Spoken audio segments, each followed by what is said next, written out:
So Good. All right. And you can hear me too. Great. yes, this is great. Well, good morning, everyone, and welcome to Everywhere If You Look, Mission Week Edition 2021. Open to Hope is our theme. We're super excited to have with us today Father Bryan Massingale, the James and Nancy Buckman Chair in Applied Christian Ethics at Fordham University in NYC. He is also the Metcalf Chair at Marquette University for this Mission Week. Tomorrow night, at 7 p.m., he will be speaking on Redeeming the Soul of America, Hope or Delusion. He is a Marquette alumnus, year 79. Woohoo!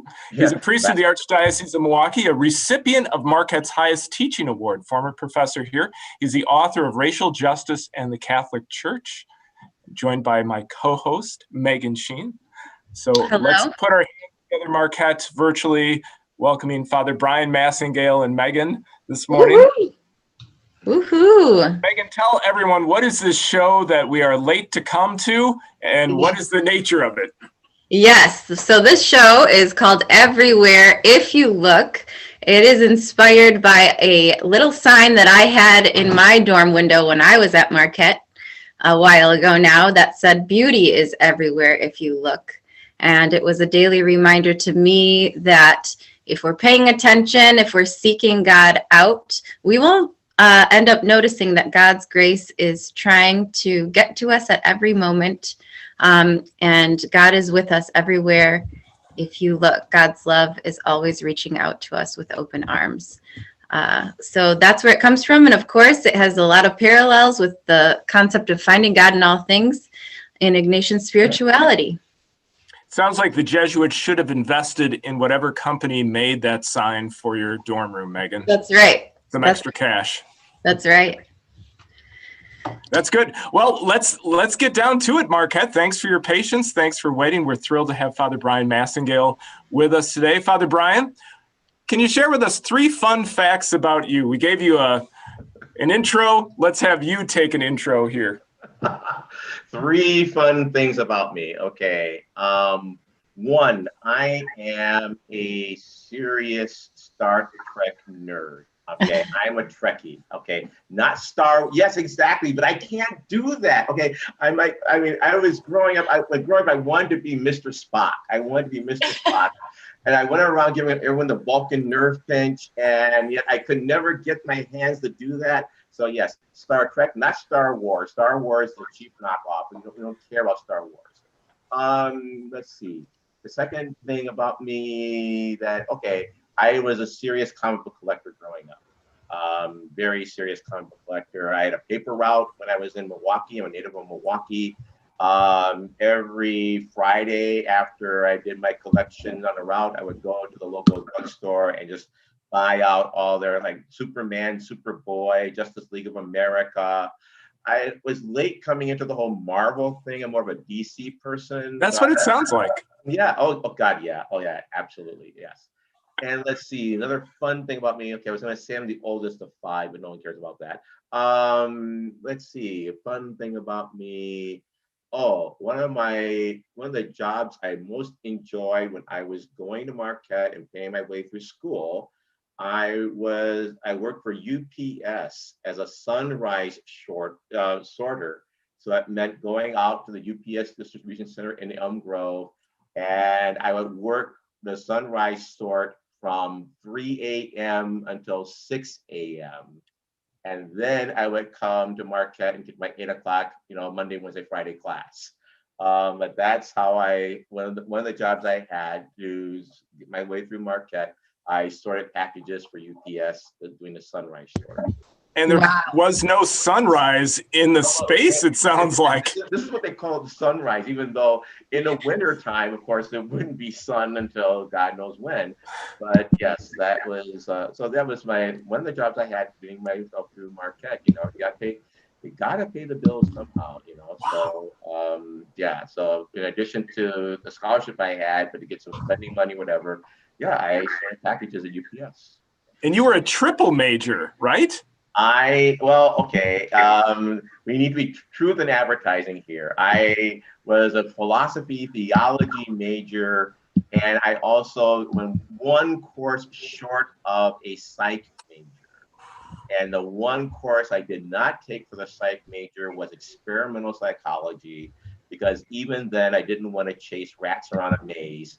And I just said, nope, not going to happen. And so I am like 2 7/8 of a major. Wow. Wow. That's a lot of work, Brian. That is a lot of work. Plus, sorting packages, plus, I was really involved in campus ministry when I was at Marquette. So yeah, that was, and student government as well.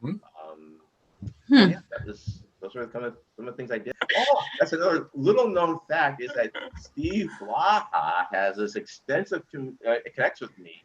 He was a student of mine when I taught at Marquette. So he's a former student, and he's also a former altar server. Wow. My first parish was St. Sebastian's Parish. That was my first assignment. And Steve was a young kid in at St. Sebastian's School, and he was an altar server. So yeah. You go way back. Way back. Nothing that a discrepancy about real chili can break. Definitely not. Definitely not. Okay, well, next time I come to Milwaukee, you got it, Brian. Real chili, but I want the most expensive thing on the menu. Because if I'm going to there, I want to actually That's no problem. Oh my gosh. Well, as a Marquette alum myself, I've only been there once, so. Okay. I don't know. I'm open to hope. Comes from the real chili is this big Marquette hangout, but I think it's just more myth than anything else. Mission Week 2021, open to hope. I remain open to hope. Well, if that's your hope, is that real chilies will not give you heartburn, then Oh, geez. Who knew we'd be talking about real chili this long? Who knew? That is nice. That is really cool to hear about the history that you two have. And I'm a parishioner at St. Sebastian's, so. Oh, wow, great. You see, St. Seb's has this long storied history in Milwaukee. And it's a really kind of cool parish. It was unique in that it's like one of the few parishes that has both urban and suburban membership. In fact, when I was there, it was interesting that the city of Milwaukee members of the parish would enter through one door, and the Tosa people would enter through another door. They sit on opposite sides of the church. Wow. Yeah, it was wild. Yeah. Yeah. But the good people there. It's got a long storied history in Milwaukee. So. Yes, absolutely. Yes. Yeah, well, shout out to St. Sebastian's and Principal Heather Graham. She's doing a great job. Thanks, Sebs. And Father Peter Patrick, the pastor. And Father Peter Patrick, absolutely. He's a rock star. Yes. All right. So, Father Massingale, we have this show to talk about how do people live their faith in everyday life? What does that look like? And we believe that by sharing these stories, it's helpful to others to see that people are living their faith life in everyday ways. Perhaps it's not in going to a retreat, or perhaps it is. Perhaps it is in the typical things that you think about, ways of praying. But we also recognize that faith just is played out in many different ways in all different lives of people. And so if you wouldn't mind, we'd love to hear a little bit about what that looks like for you. That's a big question. Where to start? Well, obviously, people can look and see by the getup and the garb that I am a priest. I've been ordained for 38 years coming up in May. Yeah. So yes, faith is important to me, but I think, how to say this? For me, I draw a distinction between faith and church, if that makes any sense. Even though people aren't used to hearing a priest say this, I have sometimes a very difficult relationship with the church, with the Catholic Church. I love the Catholic faith. I think one of the things that I love about the Catholic faith is that we have this kind of sacramental worldview. Like, it's just a big word for saying that we do see the holy in the ordinary. That ordinary things point to something that's much deeper. And so bread, water, oil, fire, just everyday life reveals that there's more to life that can be seen and measured. And that's something about the Catholic faith I love. The Catholic Church, as the carrier of that faith, really causes me sometimes a lot of pain. One of the lines that's been very influential in my spirituality is from Martin Luther King's letter from Birmingham City Jail, where he says that, when he's talking about his relationship with the church, and he says, I love the church, but I'm also deeply disappointed in the church. And where he says that there cannot be deep disappointment where there isn't deep love. And for me, that really summarizes my relationship with the institutional church, that yes, I love it, I'm committed to it, but I am really disappointed in it. One of the things that, I'm talking too much, but anyway, one of the things that really gets me is that my faith makes me passionate about the belief that all people are created in God's image and likeness, and all people have sacred worth and value. And that means all means all. All means all, with no exceptions, no small print. All means all. And yet I belong to a church which is really sometimes slow to recognize the radical inclusion of God's love. And that church basically says, if you're a person of color, well, you don't quite fit. Or if you're a woman, you don't quite fit. Or if you're a member of the LGBTQ community, you don't quite fit. And that really disappoints me. It angers me at times. It gives me a lot of pain and grief. But my love for the church and my love for God really keeps me in the church and fighting to make the church be what it says it is. So my mission, to put it bluntly, is if Catholic means universal, that's something that Catholics learn like really at a small kid, then I want to make the church be what it says it is. I want it to be who it says it is. Mm-hmm. And for me, that is my faith mission, which is like, I really do believe that God is real in the ordinary, but I also have, because of that faith, have sometimes a real struggle with the church, and would never want to say that if you're a Catholic, then you can't question the church. I mean, for me, that's just fundamentally un-Catholic. So I'll stop there. I mean, I know I said a lot there, but yeah. It's that two-edged sword of the gospel. You know, it always challenges all of us to transformation constantly, not just the world, but the church, you know, both. I mean, like, we're not of one or the other. We're of the world, we're of the church. And for me, this is what Jesus was all about. I mean, Jesus, you know, existed in some tension with the institutional form of religion of his time, okay?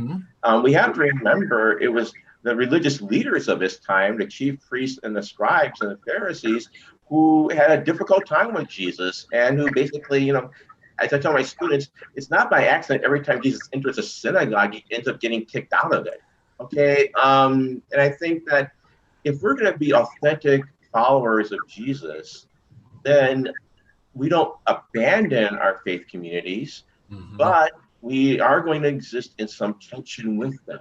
Yeah. And that's perfectly normal if we're going to be authentic followers of Jesus. Right. And there's sorry, Megan. Go ahead. Okay. Well, it's that tension, and then it's also that personal dynamic, that choice to kind of jump in and act in that, or say something, or move something. It's the tension of, you know, realizing that we are the church, right? We are the people who, you know, proclaim the gospel to those around us. And yeah, I appreciate that. And yes, I often think about, Jesus had that tension for sure. And I think sometimes we are timid to remember that or timid to bring it up. And I think, you know, just even talking about the personal tensions we have with the church, I think can be very life-giving. And yeah, ultimately pointing to the fact that our faith is about something so far beyond us, so far beyond this world. Oh yeah, absolutely. One of the mantras that I have to remind myself of this is I say, you know, God is bigger than the church. I mean, God is vast. I mean, huge. Okay. You know, God was running the universe for, you know, billions of years before the Catechism of the Catholic Church was invented. So, you know, God is big. But the church is also bigger than its ordained ministers. And I think that that's something we have to understand is that, you know, the ordained leadership of the church is only like 0.5% of the church's membership. And that, you know, we all have a stake and a role in our faith, but however that faith journey is conceived of. And part of it too is, you know, listening for the voice of God as it comes through people. One of the things I'm very passionate about is justice for members of the LGBTQ community. And one of the ways in which that call came to me, 2 summers ago, I was giving I was being part of a panel at a meeting called the Global Network of Rainbow Catholics. This international association of faith-based Catholic activists who are working in their countries for the fuller inclusion of members of the LGBTQ community in both church and society. And I was supposed to talk to them about the faith basis for religious activism. Just before I talked, they were introducing themselves and they had to bring an artifact from their country to explain the situation of gay and lesbian and trans people in their country. And there was a woman from the DRC, the Democratic Republic of the Congo, who brought a poster board full of faces. And there were faces of people who have been beaten, tortured, killed, raped, assaulted because of their sexuality. And all she did was tell the stories of like 10 of the faces there. And after the end of this, there was a stunned silence in the room. And a woman from India broke the silence and said, I feel as if we were at the foot of the cross. We made a break, and then I was supposed to get up and talk. And I was like, what am I going to say? Okay, I'm a theologian. I got this big, all these, you know, fancy words, whatever. I talked to some of the delegates during the break. I said, I don't feel as if I have anything to tell you that's worthwhile. And they looked at me and said, no, we need your words because you live here in America. You have relative, you know, privilege and openness. You can say things that we can't say. We can take what you give us and we can make that live in India. We can make it live in Kenya. But we need your words.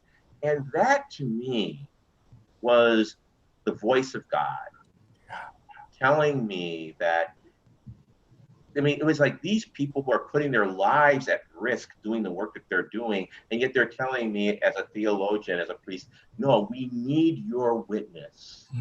And that was so powerful to me that I took that as a summons. And I took that as being a voice of God that tells me that even when I want to like back away and say, I got nothing to offer here, they're telling me, no, we need what you have to give us. And it's, you know, and that was a powerful way that as soon as they said that, I mean, there's something in me, like your stomach kind of goes squishy or whatever inside, because you realize that they're saying something that's really, really, really important.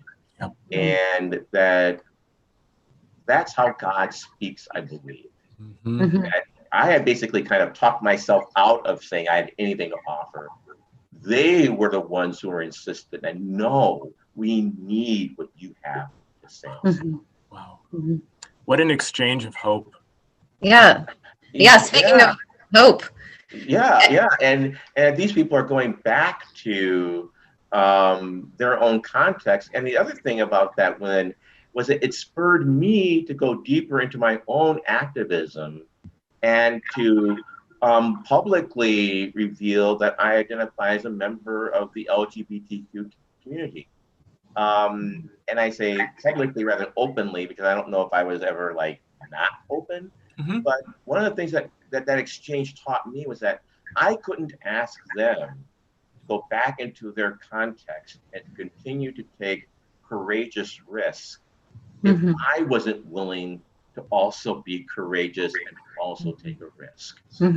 And that, I think, that's how God works. Okay? God doesn't work by, like these, lightning bolts from heaven or something like that. No, God works in honest exchanges and honest conversations that lead you to take one further step than what I was prepared to. Because in my prepared remarks, I wasn't prepared to come out and say anything like that. But it was being with them and seeing their faith, their courage, their hope. It called me to also go one step further in my own journey of, sacred activism, faith-based activism. Father Bryan, it sounds like that whole experience was just saturated in the virtues, just saturated, and especially courage, just the Holy Spirit, just, lifting all that up and the whole community immersed in those virtues and sending them forth. Yeah, and courage is really important because that's one of the things I'm working on now in terms of researching, and that is the virtue of courage. I mean, it's interesting that as Catholic ethicists, and I'm an ethicist, I study ethics, that's my field of specialization.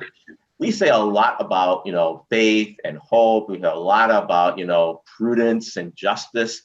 We don't say a whole lot about courage, even though it's one of the primary virtues. And St. Thomas Aquinas, you never get in trouble in the Catholic Church by quoting St. Thomas.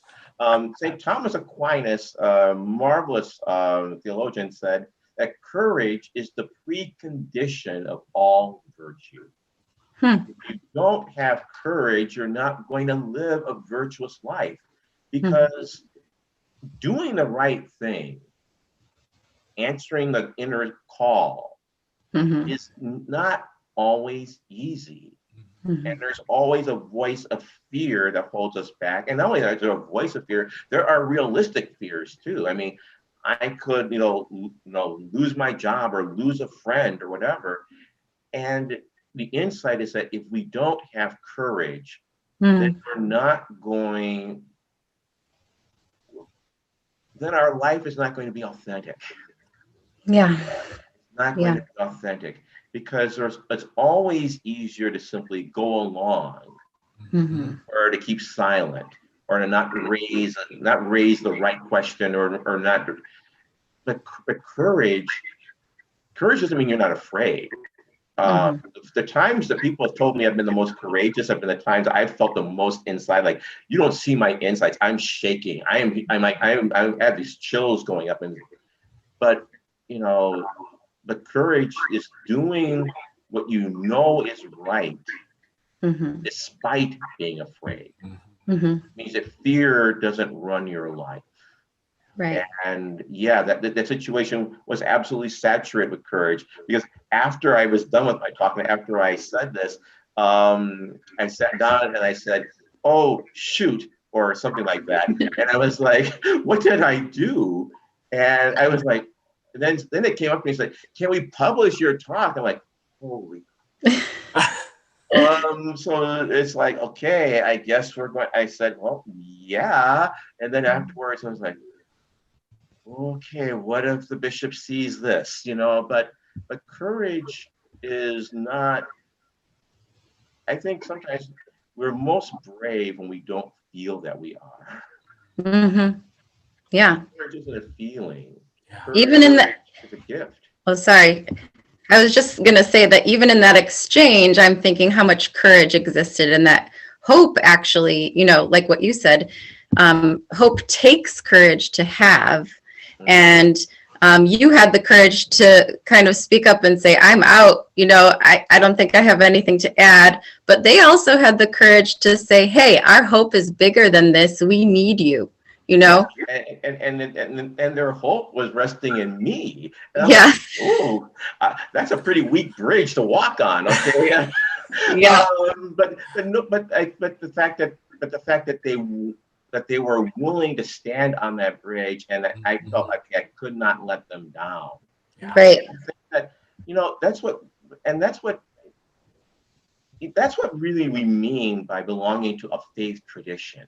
We're always standing on other people's shoulders and other people's backs and letting them carry us. That, it's not a matter of being a lone ranger out there. I see myself as being carried by a group of people and standing on the shoulders of people who've gone before me. One of the things I'm going to talk about tomorrow in tomorrow's talk is talking about hope. Hope is transgenerational, and we're part of a relay race. And that for me, I know that I'm able to do the things that I do because of those who went before me. And now it's my turn to do what I feel I'm called to do for the sake of those who are come after me so that they can continue the work. And where I get hope from is, frankly, being a professor, being a teacher. That one of the things I say to myself as I'm walking into the subway to get to Fordham, I say, by who I am and what I teach and how I teach, I'm making a difference. And yeah, that's where the hope comes in. And sometimes I don't see it, right away. Sometimes it only comes when, it was very interesting this summer after the whole George Floyd, murder happened and everything. One of my former students from Marquette, who had taken my class like 10 years ago, the class I taught on Malcolm Martin Baldwin in the church, wrote to me and said how much she appreciated that course because it gave her the language to understand what was going on. Yeah. And frankly, this was not one of the stronger students that I taught. But something happened during that experience that 10 years later, she could draw on that and could help her understand what's going on in society. That's where my hope comes in. And that even when I can't always see the fruition of the seed at the moment it's planted, I still continue to plant them in the hope that one day they'll bring a result and a fruit and a harvest in ways that I can't even be aware of or even predict. It's about not being able to unsee, I think, as a student. Once your eyes have been opened, it's like you can't not see the reality. You've emerged, and that's what great teachers are able to help students with, Father Bryan. Well, I'm hoping that. I remember when I was at Marquette and I was teaching this class on Christian faith and racial justice. And the 1 year I taught it, the president of Marquette's college Republicans had registered for the class. And I remember looking at the class list and saying again, oh, shoot. And it was like, and the first part of the course, all he did every time I said something, he would never directly challenge it, but it would always be something that he would sow reasonable doubt. Okay. So I thought, oh, this is going to be a real long semester. And then there came a time where he kind of shut up. He didn't say anything. And I was kind of concerned that, well, is he just checking out or what? And then about 4 weeks later, near the end of the class, we were reading Martin Luther King's letter from Birmingham City Jail. He comes in the class after saying nothing for like 5 weeks, and he says, "This is the best thing we've read all semester." Like, really? Okay. And then he participated in the class, and he showed he actually read the letter, he understood it. And I thought, what in the world is going on? So at the end of the class, I had them do an essay, and it was like, one of the questions I had to answer was, well, what did you learn in the course that affirmed what you knew prior to when you entered. Now, I'll never forget his response. He said, nothing I learned this semester affirmed anything that I believed prior to this class. Wow. And he said, you may have noticed that I was quiet. And he said, it had occurred to me that I needed to just shut up and to listen to the voices of my students of color that were in the class. And then he said, and I remember this, he said, I still leave as a conservative Republican, but now I see that if I want to be a Christian, I have to make racial justice a part of my faith. Wow. Wow. I mean, it was like something happened in that. And so, yeah, he still leaves with his, political beliefs, but now he realizes that, I can have these beliefs, but I have to find a way to translate them into concern for justice. And that to me is one of the beautiful things about being a professor and a teacher, is that you can, in ways you can't even always predict, you can help someone see the world in a bigger way. And that's what authentic faith in God does. It helps us see the world in bigger ways. That if God is the biggest thing that we can imagine and bigger than we can imagine, then being an authentic person of faith means I'm called to see reality in ever bigger ways. Right. Yeah. Wow. That's an awesome story. Thank you for sharing that. And yeah. And it also makes me think,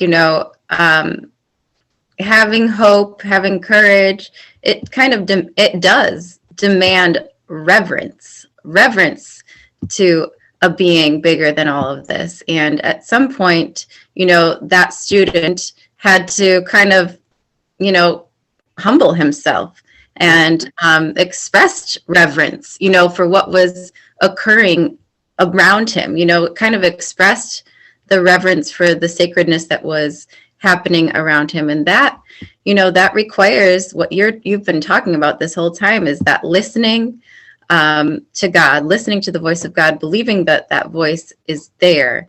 And having the courage and humility to, shut up for a little bit, right? Yeah, and to follow where it leads, and that,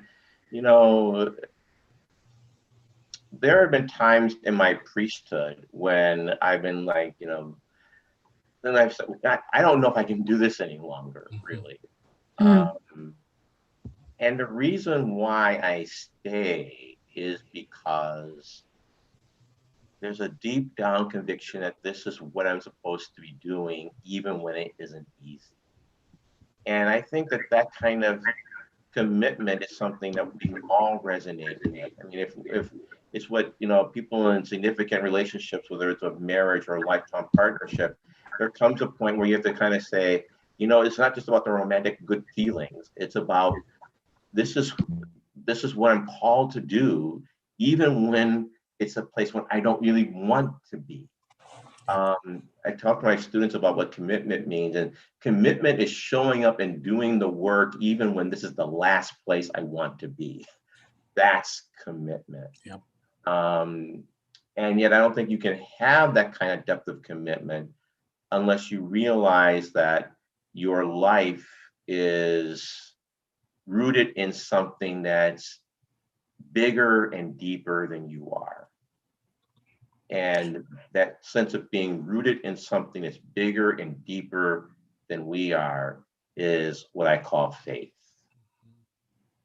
And that commitment, I mean, it really is the way of the cross. It really is the way of the cross. Like, each of our crosses, I really believe, are specially designed for each of us, meaning this is the last thing I'd ever want to carry. This is the one thing that I can't carry. And that's what commitment, that's what the Christian way, that's where it's like, I got to lean on God. I got to lean on friends and family to really help me in carrying this. Well, yeah, because as I tell my students, if they want at the beginning of the semester, I said, okay, do the advertising, when know what you're in for, Google me, and you'll realize that there are people out there who have some pretty nasty things to say about me for the kinds of activism I do in terms of race and sexuality. And there are times when I can look at that and I can kind of giggle and laugh. Okay, fine. There are other times when it really pains me. And there are times when I'm like, why do this? I mean, it's not fair that people, say really vile, vicious things about me. But yet, that is the price of integrity, and that's part of the cross. And we don't carry the cross because we're masochists or because we love pain. We carry the cross because we also believe that by accepting that pain, accepting the price of integrity, also means I live a bigger, fuller life. And that the cross is there not because we want to be, suffer. No, it's not suffering for the sake of suffering. It's suffering for the sake of something that's bigger and truer, and that my life would be a shell of a life if I lived it in such a way that no one ever got mad at me. To live without love. Right. Yeah. And Václav Havel, the first is a poet and playwright and the first president of the free Czech Republic. He has a saying that I love. He says that you cannot be a person of conscience and conviction if you don't believe that there are things worth suffering for. And I remember reading that. I think it was. I can't remember when. I must have been in seminary or something. But I remember that. Yeah, he's right. That anything that's worthwhile is going to demand a price or a sacrifice. And we call it the cross in our Christian faith. But the cross is the gateway to resurrection. And resurrection is just a faith word for a bigger, more authentic, truer life. Father Bryan, when I'm talking with our students on campus, one of the big things that they raise regularly, you brought it up earlier, is authenticity, is integrity. They want and need and desire to be around folks who are authentic. No one's trying to sell them anything or not walking the walk. They really desire to be around authentic people. If imagine a Marquette student, or imagine one of your Marquette students, before you, who's really struggling with faith, struggling with hope, and probably maybe because of lack of authenticity, lack of, folks to walk the walk. But what would you say to support or help students here at Marquette who may be struggling with just faith and hopefulness? The first thing I would do is reassure them that their struggle and their feelings are real and they're important and they're necessary. That if you're going to grow in your relationship with God or the church, you're going to go through a period of disillusionment. I mean, seriously, I think because the faith that we're given as children is a faith that's, simplified, and we need to have it simplified in order to get it. But then it's going to run up against the acid test of reality. And it's kind of like the first moments when you realize that your parents weren't always perfect, or weren't always loving, or weren't always smart. And because I think when we grew up as kids, we think that our parents are the biggest, baddest people in the world. And we realize, oh, they may be bad, but not the bad in the good sense, okay? And I think we go through something similar with our church, and we go through something similar with our faith, that period of disillusionment and searching is absolutely normal. That's the first thing I would assure them of. The second is that have the courage to engage in the search. In other words, we don't go to any doctor simply because they have a DR in front of their name, or an MD after it. We want someone that we can relate to, someone who is both competent, but also someone who's compassionate. And I tell you the same thing with faith leadership. Don't go to faith leaders simply because they have a collar or they have an FR in front of their name. Have the courage to engage in the search for that faith leader and that faith community that resonates with your sense of authenticity. In other words, just because there are inauthentic places and inauthentic churches and inauthentic faith leaders doesn't mean there aren't authentic ones. And what I also want to say is that part of your disillusionment is that inner spur to get you to engage in the search for that more authentic faith. So the very fact that you're feeling disillusioned and upset and even angry, that actually is a good sign. Because now that actually spurs you on to engage in that search for something that's more life-giving. So yeah, I would say absolutely, one, it's normal, and two, it's necessary, and three, to use those feelings of disillusionment to search out for more authentic places and more authentic people who can speak to you about a deeper, truer experience of faith. Yeah. Thank you, Father Bryan. Thank you. Yeah. Well, no, I'm basically kind of telling my own life story, kind of like that. That, there have been times when, I've put the church in a timeout corner, and notice that I didn't take a break from the church. I put the church in the timeout corner. Okay. You've been bad. You get in that corner over there and it's only then that I can say, okay, I need to find something that speaks more to my heart and really speaks more to my soul, and that doesn't insult my intelligence in the process. Because, Jesus told us to love the Lord your God with your whole heart, your whole soul, your whole mind, your whole strength. Mind and heart and strength all go together. And if faith is insulting your intelligence, or if it's insulting your heart and your sense of compassion, this is not the place for you. And now to use that as God's invitation to go out and to seek and to find. Yeah. Love that. And I think you said earlier,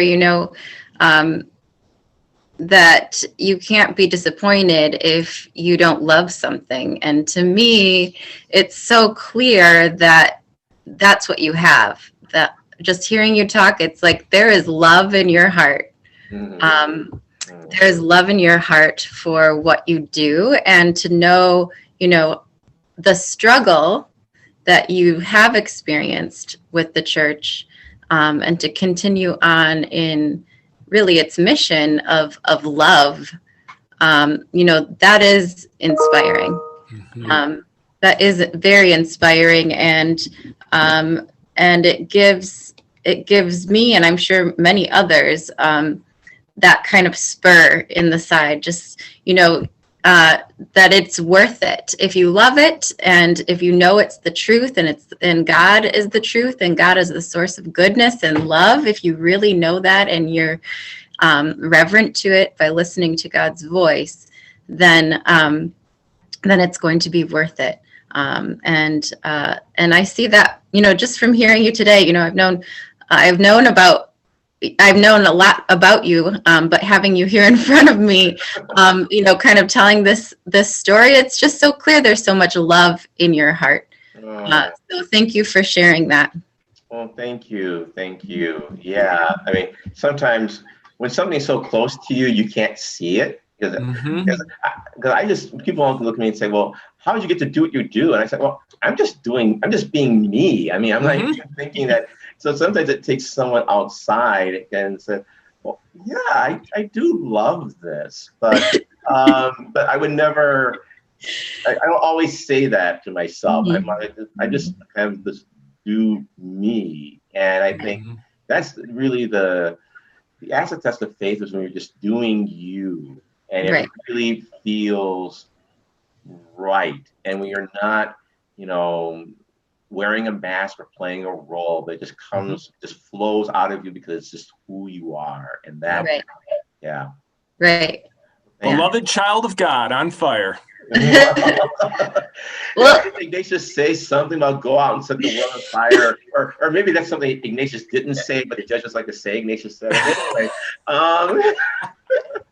No, it's interesting because all these groups, like the Franciscans, have found that the peace prayer of Saint Francis never wrote it, but then like go set the world on fire is like no, Ignatius didn't really say that, but he should have said it. So we're gonna claim that's right.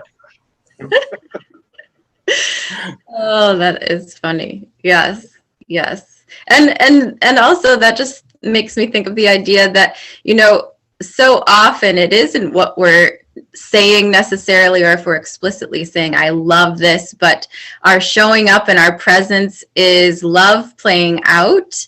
And what better way could that be? Like, what is love without that action? Nothing really. So deeds with it. Love shows itself more in deeds than in words. That is an Ignatian quote. Ooh, okay. I was going to go with Dorothy Day, because I know the Dorothy Day Center's at Marquette, where she says that love in action is a harsh and dreadful thing as compared to love in dreams. Yeah. Yeah. So love in action, that's the acid test of love.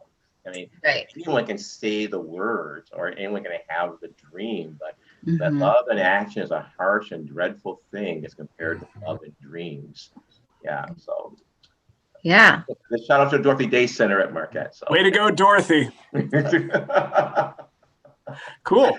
Well, Father Bryan, thank you for this. Has been wonderful. What a great way to kick off Mission Week. Marquette has a soft spot in my heart. I mean, I like I said, I'm an alum, was there from 75 to 79. Then I came back to teach at my alma mater for 10 years.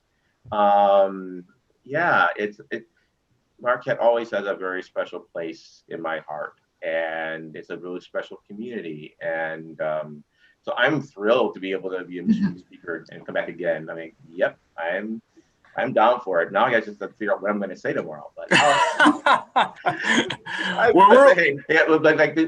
students aren't the only ones who pull all-nighters. Even faculty members, sometimes, I don't do it all night anymore. I'll stay up till 10 and then I get up at 4 in the morning and finish it off. But I need to sleep. And I can't do all-nighters. No, I need to.